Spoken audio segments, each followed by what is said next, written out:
बिस्मिल्लाहिर्रहमानिर्रहीम। अस्सलामुअलैकुम। अक्लमंद लड़की और बादशाह।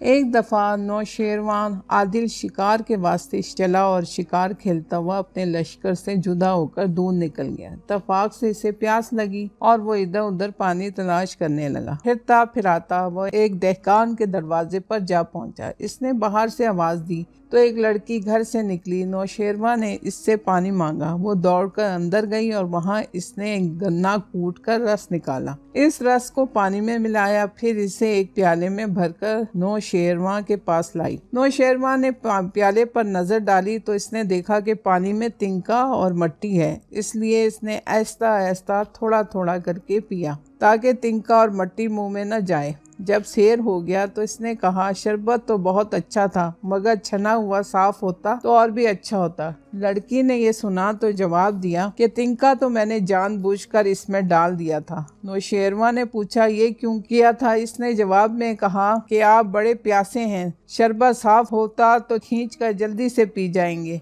और इससे आपको सेहत होगी। नौशेरवा ने लड़की की समझ पर आफरीन की और इससे पूछा, तूने इसमें कितने गन्ने निचोड़े थे? लड़की ने जवाब दिया, सिर्फ एक। ये सुनकर नौशेरवा को ख्याल हुआ कि गन्ने बोने वालों को बड़ा नफा होता है, इसलिए जब शिकारगाह से वापस आया तो इसने हुक्म दिया कि इस क़िता अराजी के कागजात पेश किए जाएं। कागजात पेश हुए तो वहाँ का लगान कम देखकर इसने इजाफा कर दिया और एक मुद्दत के बाद नौशेरवा शिकार खेलता हुआ वहाँ फिर पहुँचा और इसने दरवाजे पे खड़े होकर पहले की तरह फिर आवाज़ दी। लड़की बाहर निकली तो नौशेरवा ने इससे पीने के लिए पानी मांगा। वो लड़की इसे पहचान कर दौड़ती हुई अंदर गई, मगर गई तो गई, बड़ी देर के बाद पानी लेकर निकली। नौशेरवा ने इससे देर का सबब दरियाफ्त किया। लड़की ने जवाब दिया, एक गन्ने से काफ़ी रस नहीं निकला था, इसलिए गन्ने कूटने पड़े। नौशेरवा ने पूछा, आखिर ऐसा क्यों हुआ? इसने जवाब दिया, जब बादशाह और हाकिम की नियत में फतूर आ जाता है तो ये बरकतें जाती रहती हैं